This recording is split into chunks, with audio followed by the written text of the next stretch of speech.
Prosedur pemberian kredit. Ini terbagi jadi 2 slide ya, masing-masing ada 4 prosedur.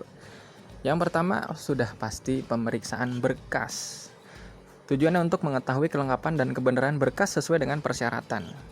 Nah, berkas-berkas ini setiap provider atau penyedia layanan kredit itu macam-macam jenisnya. Ya, pada intinya berkas itu kita gunakan sebagai jaminan atau data-data dari penerima kredit nantinya. Lalu dilanjut wawancara 1. Jadi wawancara 1 ini dilakukan secara langsung tatap muka antara penyedia pinjaman kredit dan juga penerima kredit ya. Lalu prosedur yang ketiga adalah on the spot. Setelah dilakukan wawancara 1, pemeriksaan berkas 1, kita sebagai tim kredit itu langsung survei ke lapangan. Untuk apa? Meninjau berbagai objek secara langsung.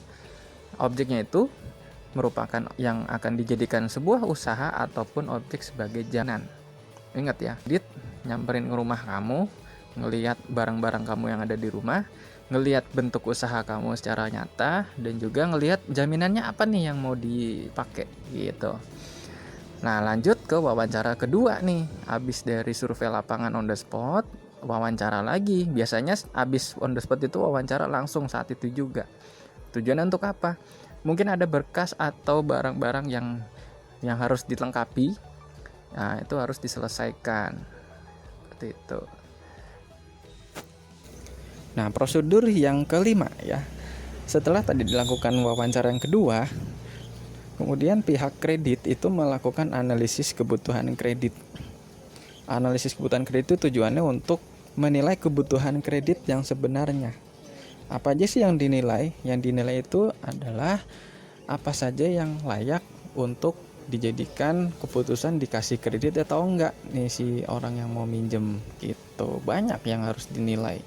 Misalnya dari hasil survei tadi, dari hasil berkas-berkas yang dikumpulkan, dan juga yang lain yang mendukung. Nah, kemudian prosedur yang keenam adalah keputusan kredit ya.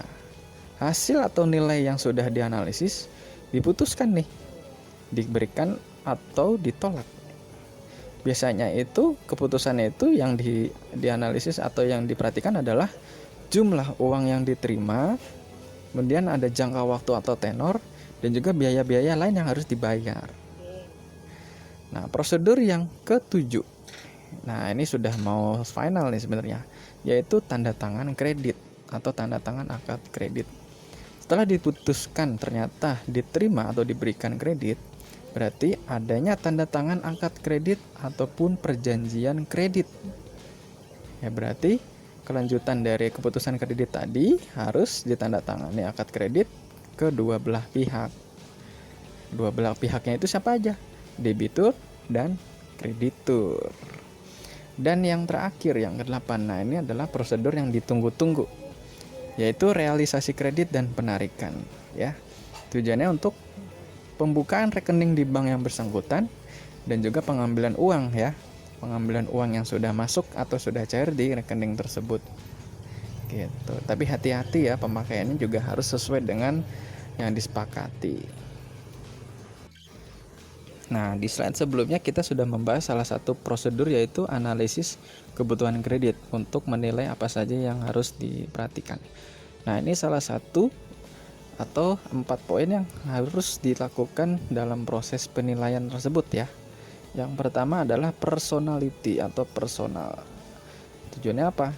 Yaitu bank yang memberikan layanan kredit itu akan mencari data mengenai calon debitur atau calon penerima kredit. Personalitinya baik atau tidak, reputasinya baik atau tidak, dan sebagainya. Lalu penentu yang kedua adalah purpose atau kegunaan. Jadi tujuannya adalah bank yang memberikan kredit itu mencari tahu dulu tujuan si calon debitur ini meminjam uang. Kegunaannya untuk apa? Nah, nantinya akan dibuat sebuah kesepakatan, akan digunakan untuk A, untuk B, untuk C, dan sebagainya. Lalu penentu kelayakan kredit yang ketiga adalah prospek. Ini ada hubungannya dengan jangka panjang ke depannya. Jadi dalam prospek ini harapan di masa depannya itu setelah si debitur menerima pinjaman atau bantuan, itu bisa menyelesaikan kewajiban dan usahanya juga dapat berjalan dengan lancar, jelas, konkret. Dan satu lagi untuk penentu pelayanan kelayakan kredit adalah payment atau pembayaran. Nah, jadi tujuannya untuk mengetahui bagaimana si calon debitur atau yang menerima kredit dapat membayar pinjamannya atau membayar kewajibannya. Dalam pemberian kredit bank atau lembaga yang lain, ada juga metode penilaian analisis kredit, yaitu 3R. R yang pertama adalah returns atau bahasa Indonesianya kembali. Jadi return ini maksudnya adalah hasil yang diharapkan setelah adanya perjanjian kredit sebelumnya dapat diperoleh dari penggunaan kredit tersebut. Ya. Apakah penggunaan kredit akan menghasilkan pendapatan untuk menutupi biaya yang dikredit? Nah, kalau sudah kamu mendapatkan dana yang sudah cair, bisa kembali lagi nggak untuk menutupi biaya-biayanya? Itu jangan salah, nanti uang yang kamu dapat itu malah dipakai yang lain, sehingga malah kredit macet. Ya, harus diperhatikan dalam penggunaan uangnya. R yang kedua adalah repayment capacity atau kemampuan membayar kembali. Maksudnya adalah kemampuan pemohon kredit agar dapat membayar kembali pinjamannya. Nah, ini sama dengan return ya, mirip. Jadi pihak kredit atau verifikator itu menilai dulu nih calon nasabah dengan teliti dan cermat. Bisa nggak nih orang balikin atau mengembalikan pinjamannya atau kewajibannya? Atau jangan-jangan bisa atau jangan-jangan nggak bisa nih, jadi harus teliti nih gitu. Lalu R yang ketiga, risk bearing ability, risiko yang harus ditanggung kedua belah pihak sebenarnya. Jadi maksudnya adalah ini penanggungan risiko ini dari penerima kredit. Akhirnya secara tidak langsung perusahaan harus cerdas menilai pemohon kredit tentang jaminan. Ya, jaminannya ini bisa dibuat jaminan atau enggak nih, jangan-jangan hanya sekedar jaminan bohong-bohongan atau abal-abal ya. Banyak sekali itu jaminan, misalnya surat-surat berharga ternyata palsu. Nah, jadi perusahaan yang memberikan kredit harus teliti untuk menilai jaminan agar tidak terjadi risiko risk bearing ability. Selain itu juga ada pedoman 5C dalam proses transaksi jual beli kredit pun pemberian kredit. Ini yang paling umum ya. C yang pertama adalah karakter ya. Jadi hubungannya dengan kepribadian, watak, latar belakang, kebiasaan hidup, pola hidup siapa? Nasabah. Ya, dalam hal ini nasabah adalah debitur atau orang yang menerima kredit. C yang kedua adalah capacity atau kapasitas. Jadi kemampuan nasabah menjalankan keuangan usahanya sehari-hari ya. Jadi setelah si nasabah ini melakukan pinjaman secara kredit, apakah kapasitasnya juga bisa untuk menjalankan usaha sekaligus membayar cicilan?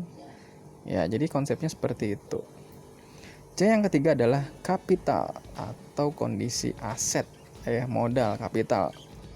Maksudnya apa sih? Maksudnya adalah kekayaan yang dimiliki nasabah sebagai pedoman seberapa besar bantuan kredit yang akan diberikan ya.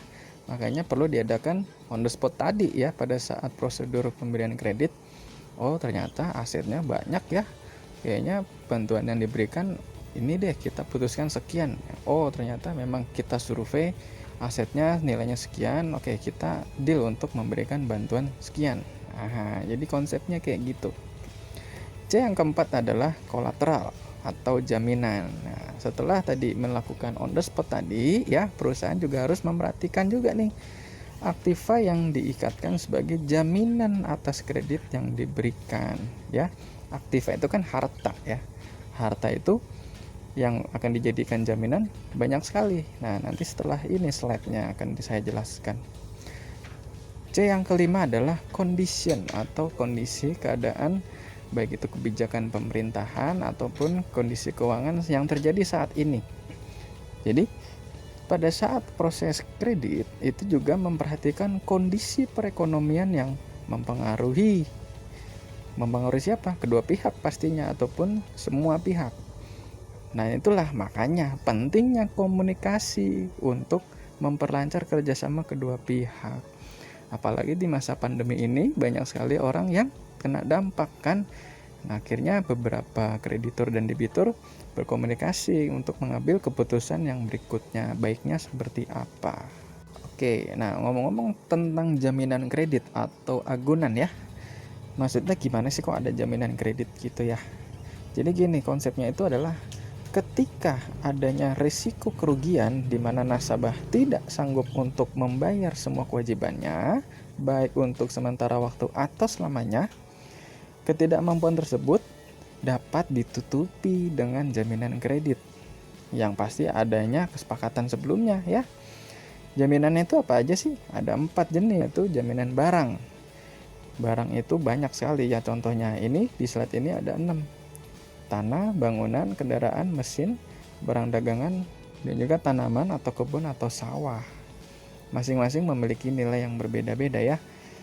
Jaminan yang kedua adalah surat-surat berharga, bisa sertifikat saham, sertifikat obligasi, tanah, deposito, promes, dan wesel, dan banyak lagi ya. Yang ketiga adalah jaminan orang atau perusahaan ya. Jadi jaminan untuk kredit yang diberikan itu berupa orang atau perusahaan kepada bank terhadap fasilitas kredit yang diberikan. Jadi konsepnya bukan orang itu jadi tumbal ya, tapi artinya ketika si kreditor nggak bisa menyelesaikan kewajibannya, jaminannya adalah orang tersebut yang akan menutupi pembiayaan-pembiayaan yang dibebankan gitu. Dan satu lagi adalah jaminan asuransi. Ini hampir sama dengan jaminan perusahaan sebenarnya.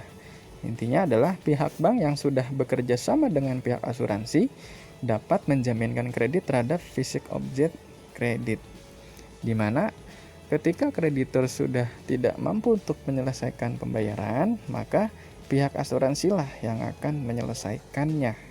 Seperti itu.